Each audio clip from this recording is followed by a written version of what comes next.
once again, it's Niger Super Fans Forum. Of course, we have come once again to review the match between Ghana and Nicaragua, as well as the Super Eagles of Nigeria and Tunisia. And for Ghana, the scoreline was, well, a bit surprising. But for Super Eagles of Nigeria, of course, the dominance of the desert forces of Tunisia over Nigeria continues. The last time the Super Eagles of Nigeria got won over Tunisia, I meant to say over Algeria, was in 2016. Kyle Ogundare is right here, and of course we'll be doing it together like we always do. Kyle, welcome to the show. Femi, thank you very much. It's always nice to be here. All right, okay. Let me just go straight to the point. I remember in our last program, you talked about that Ghana had to beat Nicaragua silly, at least make a statement with that game. But of course, how they ended 1-0 in favor of Ghana, 1-0. Everyone will expect Ghana to at least get a 2, 3, 4, 5 goal margin in that game. But 1-0, Kyle, first of all, how did the scoreline come to you? Femi, like I said last time we were here, I said I'll be much more concerned about the performance rather than the results. And so when I tell you I am very, very disappointed, I am disappointed not because of the scoreline, but because of the performance. That was a very, very abject performance from the Black Stars. I have not seen them play that badly in a long, long time. I know there are mitigating circumstances. You could say the level of opposition is also responsible for why they could not raise their game. That, to be honest, that happens sometimes. When you play a big team, you lift your game to meet them, and sometimes when you play a team that is so far away from where you are on the rankings, it also has a way of affecting you. I want to believe. Let me play the devil's advocate here, Femi, that was what affected Ghana today.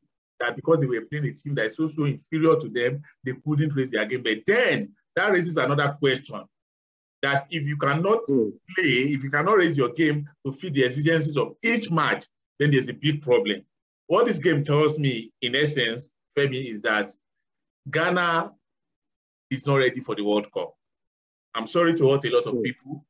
But that is your conclusion, right? Yeah, that is my conclusion. On the basis of this performance, I'm not saying they need to go and bring players from outer space, but these players on the basis of what they did today, I saw, Femi, they are not ready for the World Cup. Okay, Kyle, before we come back to the Black Stars, let's talk about the Super Eagles of Nigeria. Of course, it's back-to-back now for a defeat for Super Eagles against Algeria. But of course, this one was the major one against the main team of the Desert Fox, the 2019 AFCON winners. Nigeria got the lead in the game. Then the host had to come from Bambo. Let's look at Nigeria. The goalkeeping situation, I think for me, is the highlight of that game. Of course, we saw the winning goal. It seems Francis Uzo did not anticipate that 40-yard winner from Atta. And again, it's re-echoes the howler he committed in the second leg of the playoff against the Black Stars of Nigeria. But Kyle, the goalkeeping crisis in the Super Eagles of Nigeria continues. Yeah, to be fair, when you look at that goal, Uzo was blindsided. He didn't see the ball coming. So I would give him a pass on that. But generally, it was a very, very shaky performance by Nigeria. One, then two, the goalkeeping crisis, like you say, is very, very real. We must not run away from that. It is also baffling. It's also annoying for me that a country that had goalkeepers like Peter Rufai, Vincent Enyama, Peter Fregene, Raymond King, and a host of other world-class goalkeepers in the recent past are now struggling to get one goalkeeper.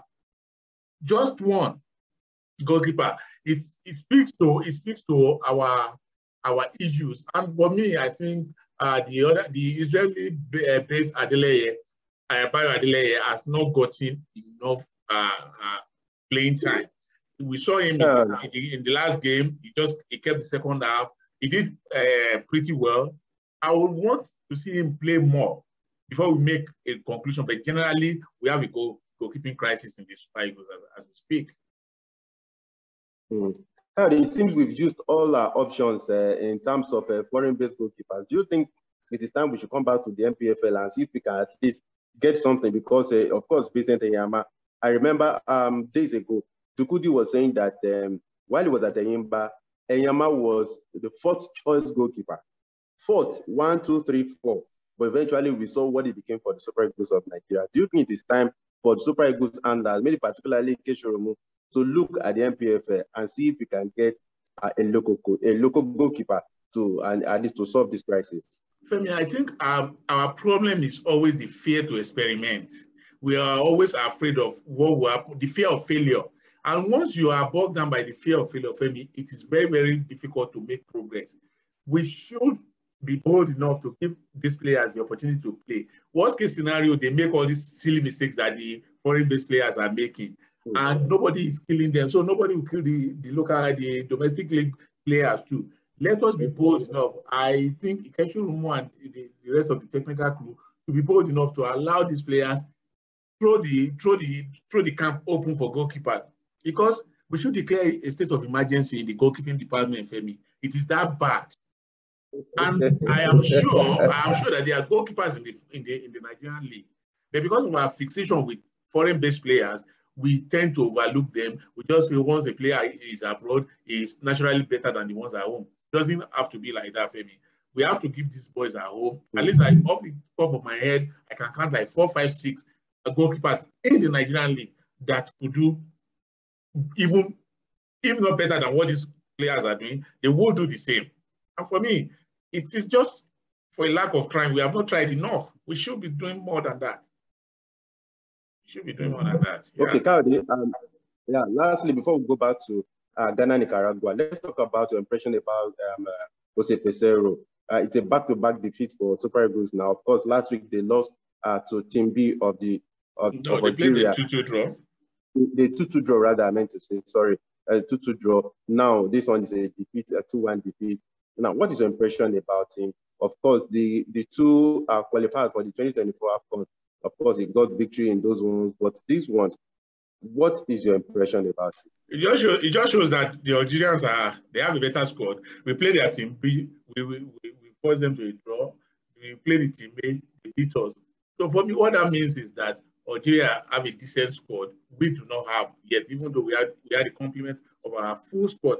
Remind me of who and who were not present in that team. If you take away Osimhen and maybe 1 or 2 other players. So what it tells me, Femi, is that much as I agree that this match was inconsequential, it doesn't have any value for me. But then it affords the coaches the opportunity to see the players up close and personal. It affords them the opportunity to blend together. And I think Murphy showed that he should be given another look in. In the last game against the Team P, Cyril Dessers also did the same thing. These players are showing that they are knocking on the door. There should not be municipalities who think they have a permanent shirt in the Super Eagles. Super Eagles is not the United Nations where you have permanent seats. Nobody should have a claim to a permanent shirt in the Super Eagles. The essence, if you ask me what my takeaways will be from these 2 friendly games that they played, is the fact that Murphy, Dessers, and the rest of them should be given other opportunities between now and the AFCON, when the AFCON qualifiers will resume. That's my honest opinion. Okay, Kyle, let's go back to Ghana, Nicaragua now. Apart from the scoreline and apart from the performance that is disappointing for me as well, I'm sure it is the same thing for a lot of Ghanaian fans.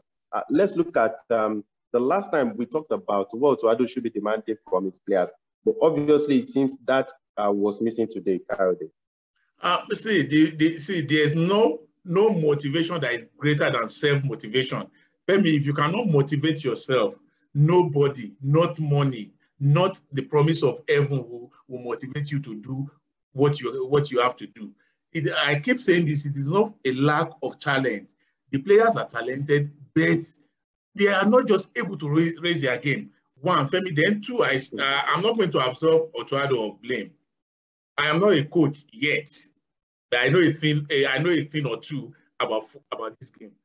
I see Ghana, the same thing that they did against Brazil, repeated itself against Nicaragua. They do not have depth. When I say they do not have width, sorry, not depth. Now, what I mean by width is that they play a narrow form of football that they are always concentrating. Fine, I understand that the strength of the Ghanaian team is in the middle, but then you should explore the wings, explore the flanks. They don't do that, so they allow teams to box them into the middle. And the moment you are boxed into the middle, you do not have the luxury, the freedom to express yourself. And once you do not have the luxury to express yourself, you are in trouble. That's why you see that they are doing route one, what we call route one in Sunday football. They want to go through the Nicaraguan defense to go and get that goal. It will not happen. The goal that they scored came out of luck, because if it were to be by the number of players in the box, there were 7 Nicaraguans in the box with the goalkeeper. So that goal shouldn't have even been. For how long would you continue to struggle to break down things? When things are not working, Femi, the common sense thing is to take the ball back, regroup, and start all over again. Go on the flanks if the middle is not going to work. This is the hallmark of African football, Femi. Play from the wings. We do not see enough of that. Then we see players playing to the gallery, wanting to be Neymar, dribbling 4-5 people. Osman Bukari is mostly at fault. I saw a lot of the things he did, including Kudus, including Fatau that eventually got the goal. These players and Trey too. All of them try to play individual football. Tell me, the beauty of football is not table tennis. The beauty of football is it is a team game. It is much more fun to watch. It is much more fun to play when everybody is involved. But the moment you think you are the star of the team, you can dribble 10 people like Lionel Messi, then you are setting the team up for failure. That's what I saw in this game. And I am very, very angry, not because of the 1-0 scoreline, but because they had all the opportunities to beat Nicaragua silly. And when I say that, I mean I say it with all sense of responsibility to the Nicaraguans. They made a fight of the game, actually. Because before the game, we thought it was going to be a stroll in the park. Because I have to apologize to the Nicaraguans now, because I call them the farmers team. Now they show that they are no longer a farmers team. They went toe-to-toe with Ghana. And for me, it is something that should not be. Fine, at the World Cup, there will be games like that where you try everything, you throw the kitchen sink at the opposition, it will not work. Then you must have a plan B, Femi. That is what is lacking in this team. Everything must not be route one. And this is where I hold Otoado and the coaching crew responsible. You should begin to think about a plan B. Yeah, when things don't work at the back, you switch from the 4-4-2 at the back to a 3-5-2. Why can't you do the same for the midfield and the attack? Put the balls on the wings. You see a lot of the time, you see Naki Williams just stranded up front. Nobody to play with. So for me, you have to play to the strength of your team, which he hasn't done in the last 2 games I have seen. He hasn't done that. And like I was saying, I thought he was going to start this game with the players that finished the Brazil game. No, he didn't start that. He had to keep on experimenting. That is understandable because this is a team in transition. He's still getting to know the players. The players are still getting to know him. Yeah, I give him that. But the fact is, you must have a plan B, Femi. Even Brazil have a plan B. All the big teams, Germany have a plan B. You should also have one. Okay, Kari, you took a lot of things out of my mouth because I was going to ask you about the formation. I think it's all 4-2-3-1. I think that formation will allow the players to express themselves, but unfortunately, we didn't see that. And of course, if you look at the starters, of course, we had Ofori in goal. Instead of us, of course, everybody will expect the usual Wallacott, and you have Ransford, your boy, got his a debut. Then Jordan and Andrea, they started from the bench. No Baba Rahman, no Afina Kian. Like you said, it seems Otoado is still experimenting, but yeah, now don't you think it is rather too late? The World Cup is just a few weeks down the line, and of course you are still experimenting with a friendly game. No, it's not too late, Femi, because unfortunately most teams, especially the African teams, are in the same situation. They are still trying to get. They do not no African team, probably except with the exception of probably Tunisia, have a team that they can say this is our first 11. You understand? And that's because the Tunisians, they keep it close. Most of them play at home, so it's easier for them to have a team that has a first 11 rather. So Otoado, I will cut him some slack that he's still getting to chop and pick to see what formation works well, which players will fit into certain formations. That I agree, but like I said, it doesn't appear like the man who has a plan B. Now, having said that, do I want him? I know that's going to be your next question. Do I think he is the man to lead Ghana to the World Cup?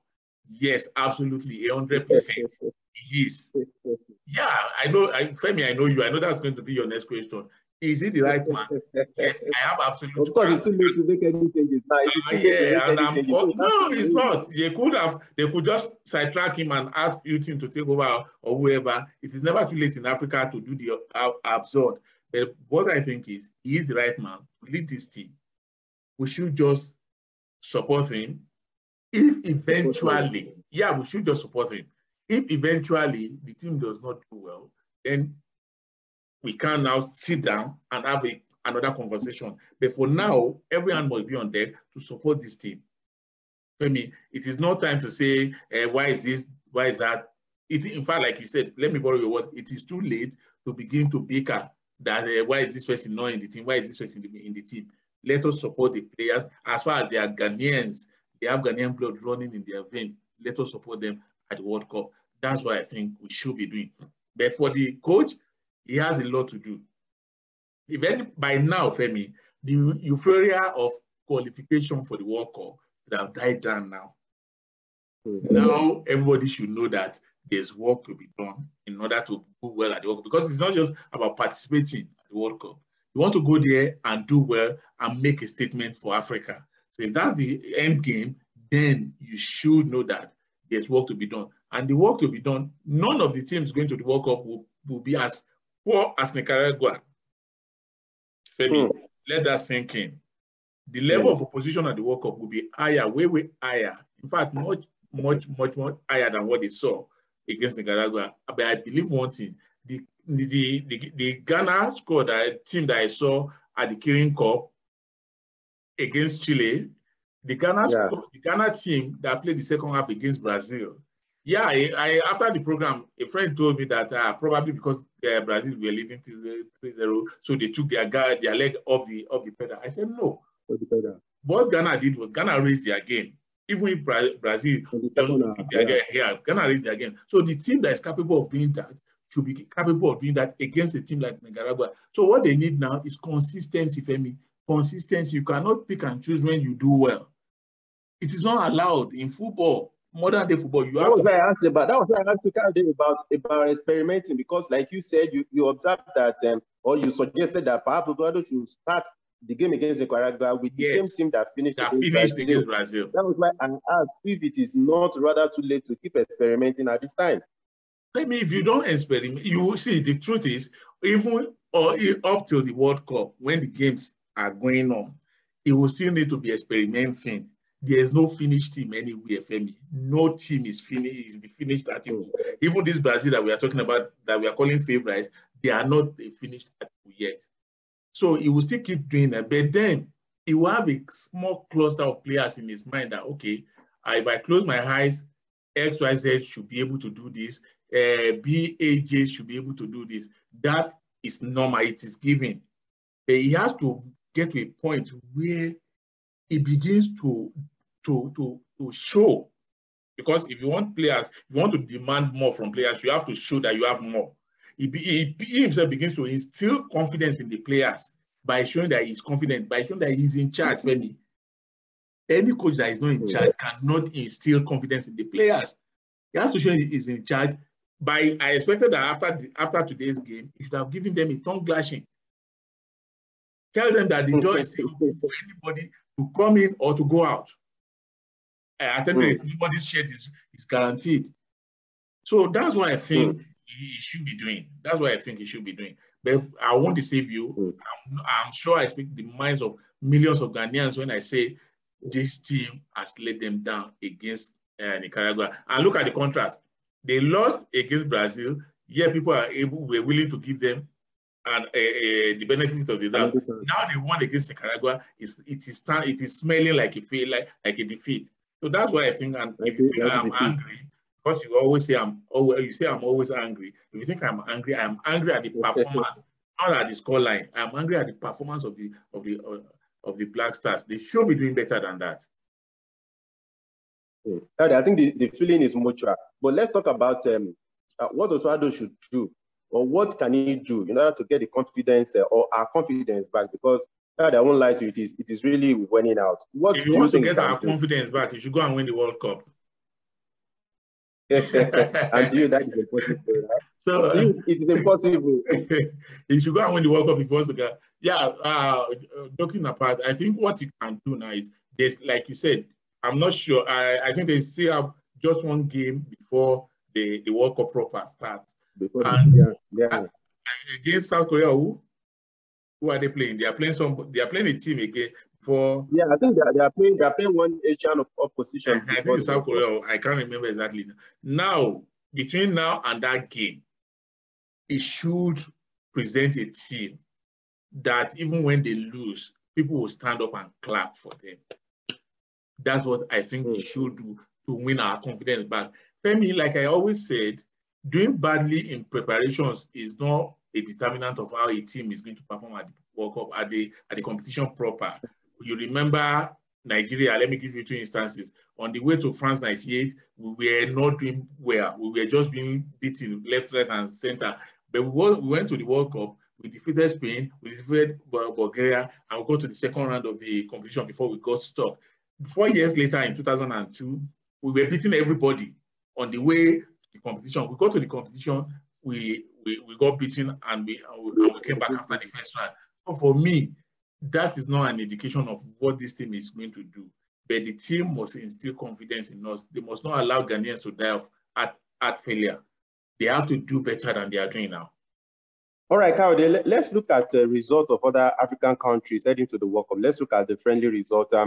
Morocco and the Senegal seems to be, I would say, serious teams now, because Morocco, if you look at it, they played 3 games. They won 2-3-1. Of course, they played in against Paraguay, defeated Chile 2-0, and of course, they defeated Jamaica 3-0. While, of course, Senegal, they played 1-1 with Brazil, with Iran, I meant to say. That one coming at the back of their 2-0 victory over Bolivia. And Cameroon, Kayode, what is going on? Cameroon, they've recorded 2 defeats now. Of course, they lost to Uzbekistan. That one was shocking last week. And of course, this one against South Korea. And again, Brazil, of course, they showed that their 3-0 defeat of Ghana wasn't a fluke by out-thumping Tunisia, another World Cup bound African country, 5-1. Kayode, quickly, let's react to some of these friendly results. Like I said, the Cameroon results, for me, there's not anything to go by. It is not an indication of how Cameroon will do at the World Cup. Traditionally, they do not do well during pre-World Cup games like this. They do not do well. It has become a tradition for them. But then I think Morocco, hopefully Morocco will also turn the tide, because normally in pre-World Cup games and even qualifications, they do excellently well.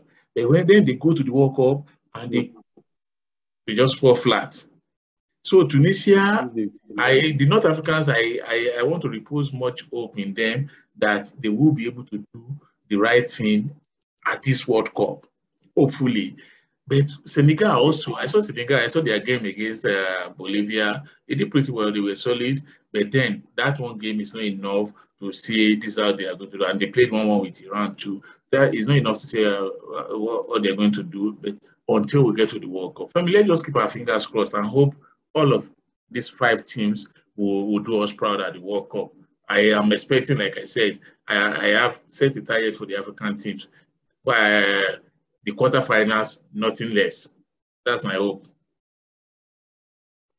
Okay, Kayode, I know on Nigeria Super Fans Forum, you've demonstrated a lot of elements of being a prophet.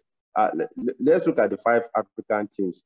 Which of them do you think, by the friendlies they played so far, that you think will at least go the distance at the World Cup as we round up?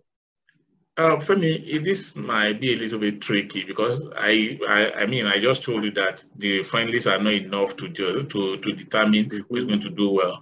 And the next moment you're asking me which of them, based on these same friendlies, will do very well. So maybe I should look at antecedents. And if I look at antecedents, I will pick Senegal first. Yeah, that's maybe nice. I'll pick Senegal first, that I expect them to do well. Then, for me, if this may come as a shock to you, I do not repose too much hope in the North Africans. Because when it comes to the World Cup, they always bottle it. Don't forget in 2018, Egypt, they had to play Russia, and you saw how they were just flattening and everything. So I do not repose too much hope in them. Then, if there's going to be a second team getting out of the group stage alongside Senegal, I'll pick Ghana ahead of Cameroon. That's my instinct talking to me. So I'll pick Ghana, I'll pick Senegal, Ghana, Cameroon in that order. If there are going to be three, if there's going to be one, I think Senegal. If there will be two, I'll pick Ghana. Then if there will be three, I'll pick Cameroon ahead of the North Africans. Even though the North Africans are doing well now in pre-World Cup games. But when the chips are down, I know that they will often wither away. So I will pick those three. Incidentally, the two West Africans and the Central African team, Cameroon, ahead of the North Africans. So that I think that answers your question. Yeah, of course, we have a prophet in the house, and of course, a prophet in the house has a honor in the house, not in another place anyway. Thank you very much for your incisive analysis, particularly for Ghana and Nicaragua. And to our Ghanaian fans, I think we can just take solace in the fact that, like what Kayode has said, that sometimes the World Cup friendly is not the best way to judge how the team will perform at the World Cup. And of course, we also talk about how Ronaldo can get our confidence back, because trust me, it is gradually fading. And we hope that in the next coming days, of course, we'll have something to cheer. Thank you very much for all our fans. Thank you for staying through with us. Don't forget that notification bell. Just click it so that you can get our videos as soon as they drop. Of course, don't worry. On Thursday, of course, like we usually do, we'll be bringing you the main show on the National Fans Forum. And of course, you remember we told you that you should, of course, expect something big, and that will be coming up later. I'll be telling you when that will be later, but it will be something for the World Cup. We already told you that. So we'll be bringing you all of those on the National Fans Forum. Thank you very much. Super Eagles, of course, they tasted defeat. So Ghana recorded a win over Nicaragua, but it's still not enough, because we are not satisfied with the performance. Let us know how you feel in the comment section, and of course, let us go through all of that together. Until the next time, have a fantastic time to yourself. Bye for now.